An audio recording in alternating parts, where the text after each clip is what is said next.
Moving on to very important issue, చాలా ముఖ్యమైనది. భారత్ దూసుకుపోతుంది, ఒక్కొక్క దేశాన్ని దాటేస్తూ ఫస్ట్ ప్లేస్కు పోటీ పడుతుంది. డెవలప్మెంట్లో డ్రాగన్ కంట్రీని బీట్ చేయాలన్న డ్రీమ్ను మరో విధంగా ఫుల్ఫిల్ చేసుకుంది ఇండియా. ఇక నగరాల విషయానికి వస్తే మన ఢిల్లీనే టాప్ ప్లేస్. ఏంటి ఇదంతా అభివృద్ధులు అనుకున్నారా? కాదు, ఇదో చెత్త రికార్డ్. పొల్యూషన్లో ఇండియా ఏకంగా చైనాను దాటేసి థర్డ్ ప్లేస్కి వచ్చేసాం మనం. అంటే వరల్డ్లో 3వ స్థానంలో ఉన్నాం. ఇంతకీ ఐక్యూ ఎయిర్ పొల్యూషన్పై చేసిన సర్వే ఏం చెబుతోంది? ఇండియా డేంజర్లో ఉందా? మన భాగ్యనగరంలో గాలి పరిస్థితి ఎలా ఉంది? ఐక్యూ ఎయిర్ స్విట్జర్లాండ్కు చెందిన ఈ కంపెనీ 2023లో వరల్డ్ ఎయిర్ క్వాలిటీ రిపోర్ట్ను రూపొందించింది. ఈ రిపోర్ట్ చూసిన తర్వాత ఇండియాను కాలుష్యం ఎలా కాటేస్తుందో క్లియర్ కట్గా మనకు అర్థమవుతుంది. వరల్డ్ మోస్ట్ పొల్యూటెడ్ కంట్రీస్లో ఇండియా థర్డ్ ప్లేస్లో ఉంది. PM 2.5 అంటే పర్టిక్యులర్ మ్యాటర్ 2.5కి క్యూబిక్ మీటర్కు 54.4 మైక్రోగ్రాములతో థర్డ్ ప్లేస్లో ఉంది ఇండియా. మనకంటే ముందు బంగ్లాదేశ్ 79.9తో ఫస్ట్ ప్లేస్లో, 73.7తో పాకిస్తాన్ సెకండ్ ప్లేస్లో ఉన్నాయి. ఇక వరల్డ్ మోస్ట్ పొల్యూటెడ్ సిటీస్లో పాస్ట్ 4 ఇయర్స్ అంటే గత 4 సంవత్సరాల నుంచి ఢిల్లీదే టాప్ ప్లేస్. 92.7తో ఎవ్వరూ బీట్ చేయలేనంత టాప్ లిస్ట్లో ఉంది మన క్యాపిటల్ సిటీ. అసలు 50 మోస్ట్ పొల్యూటెడ్ సిటీస్లో 50లో 42 ఇండియాలోనే ఉండడం మరో దారుణం. ఇది ఓవరాల్ కంట్రీ వైజ్గా చూస్తే. ఇక ఏషియాలోని 100 నగరాల డేటా చూస్తే అందులో 100లో 83 ఇండియాలో ఉండడం ఇంకా దారుణం. అసలు పొల్యూషన్ రీడింగ్ ఎంత ఉండాలి? వరల్డ్ హెల్త్ ఆర్గనైజేషన్ ఏం చెబుతోంది? అసలు ఈ రీడింగ్ను మనం ఎలా అర్థం చేసుకోవాలి? వీటికి సంబంధించి డీటెయిల్స్లోకి వెళ్దాం. WHO గైడ్లైన్స్ ప్రకారం ప్రతి క్యూబిక్ మీటర్ ఏరియాలోని గాలిలో PM 2.5 అంటే 2.5 స్థాయిలో గరిష్టంగా 5 మైక్రోగ్రాములు మించకూడదు. అంతకు మించి ఉంటే ఆ గాలిని పీల్చితే మనకి రోగాలు వస్తాయి. ఆస్తమా, క్యాన్సర్, గుండెపోటు, లంగ్స్కి సంబంధించిన డిసీజుల బారిన పడడం ఖాయం. ఇది బ్రీఫ్గా రీడింగ్స్ డీటెయిల్స్. అంటే 5 మైక్రోగ్రాములు మించితేనే ప్రమాదం అంటుంది WHO. మరి ఢిల్లీలో ఎంత ఉందో తెలుసా? ఏకంగా 92 మైక్రోగ్రాములు ఉంది. 5 ఎక్కడ, 92 ఎక్కడ? అంటే ఢిల్లీలో గాలి పీలిస్తే చాలు వ్యాధులను పీల్చి మరీ తెచ్చుకున్నట్టుగా అర్థం చేసుకోవాలి మనం. మనకంటే అభివృద్ధి చెందిన దేశాలు కూడా లిస్టులో ఎక్కడో దూరంగా ఉన్నాయి. America rank 102, China rank 19. ఒకప్పుడు పొల్యూషన్లో టాప్ ప్లేస్లో ఉన్న చైనా రాజధాని బీజింగ్లో కూడా ఇప్పుడు రీడింగ్ 34 మైక్రోగ్రాములను మించడం లేదు. వెస్టర్న్ కంట్రీస్ దాదాపుగా అన్ని గ్రీన్ జోన్లోనే ఉన్నట్టు. South east Asian countries, middle east కంట్రీస్లో డేంజర్ బెల్స్ మోగిస్తున్నాయి.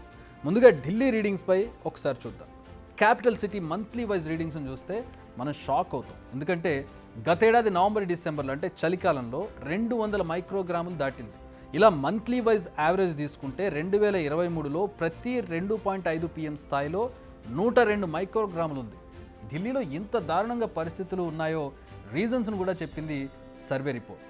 ఢిల్లీ చుట్టుపక్కల ఉన్న పంట దహనాలు, వెహికల్స్ నుంచి వచ్చే పొగ, బొగ్గును మండించడం, వ్యర్థాలను తగలబెట్టడం, ఇవన్నీ కలిపి ఢిల్లీకి ఊపిరాడకుండా చేస్తున్నాయని రిపోర్ట్ తేల్చింది. ఇవి ఢిల్లీ డీటెయిల్స్. ఇక మన భాగ్యనగరం విషయానికి వద్దాం. ఇండియాలో టాప్ పొల్యూటెడ్ లిస్ట్లో హైదరాబాద్ స్థానం 4, 39.9 మైక్రోగ్రాముల యావరేజ్తో 4వ స్థానంలో ఉంది మన హైదరాబాద్. ప్రతి ఏటా హైదరాబాద్లో కూడా కాలుష్యం పెరుగుతుండడం ఇప్పుడు డేంజర్ బెల్స్ను మోగిస్తోంది. కాలుష్యం పెరుగుతోంది, ఓకే, మరి ప్రభుత్వం ఏం చేయాలి? మనం ఏం చేయాలి? ఇప్పటికే ప్రతి ఏటా కాలుష్యం కారణంగా జరిగే మరణాల సంఖ్య పెరుగుతోంది. అన్ని దేశాల్లో వేడి పెరుగుతోంది, మంచు వేగంగా కరుగుతోంది, సీజన్స్పై ఎఫెక్ట్ కనిపిస్తోంది. వర్షాకాలంలో ఎండాకాలం, ఎండాకాలంలో వానాకాలం, వానాకాలంలో చలికాలం, ఇలా సంబంధం లేకుండా కాలాలు వచ్చి పోయే కాలాన్ని సృష్టిస్తున్నాయి. సీజన్తో సంబంధం లేకుండా వర్షాలు కురుస్తాయి. టెంపరేచర్స్ ఏ విధంగా, ఈ ఎండాకాలం టెంపరేచర్ ఏ విధంగా ఉంటుందో మనం ఇప్పటికే దాన్ని రుచి చూస్తూ ఉన్నాం. పరిస్థితి ఇలాగే కొనసాగితే మరింత దారుణంగా మారడం ఖాయం. అందుకే ప్రభుత్వాలకు పలు సూచనలు చేసింది ఈ సర్వే రిపోర్ట్.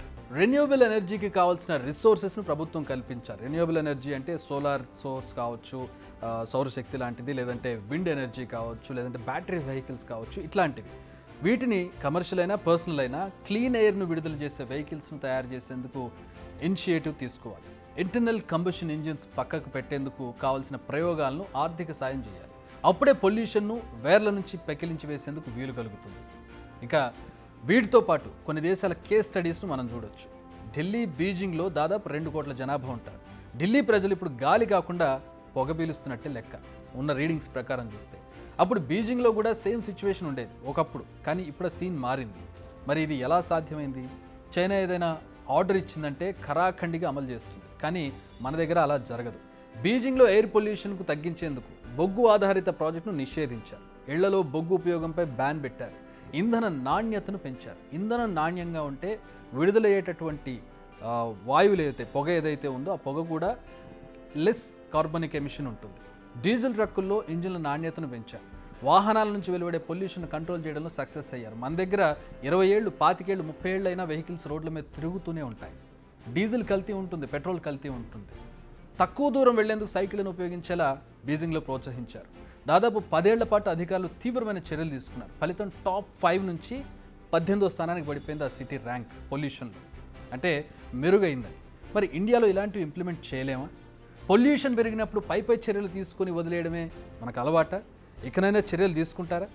మనుషులు ఊపిరి తీసుకుంటే చనిపోయే వరకు నిమ్మకు నీరెత్తినట్టుంటారా? ఇది కేవలం ప్రభుత్వ బాధ్యత మాత్రమే కాదు, మనందరి బాధ్యత. అనవసరంగా వాహనాలను వాడకండి. అవసరమైనప్పుడల్లా 4 వీలర్స్ తీయడం, వీలైనన్ని మొక్కలను పెంచడం అలవాటు చేసుకోవాలి. మన చుట్టూ గ్రీనరీ ఉండేలా చూసుకుంటే కాలుష్యం కోరల్లో చిక్కుకోకుండా మనం బయటపడవచ్చు.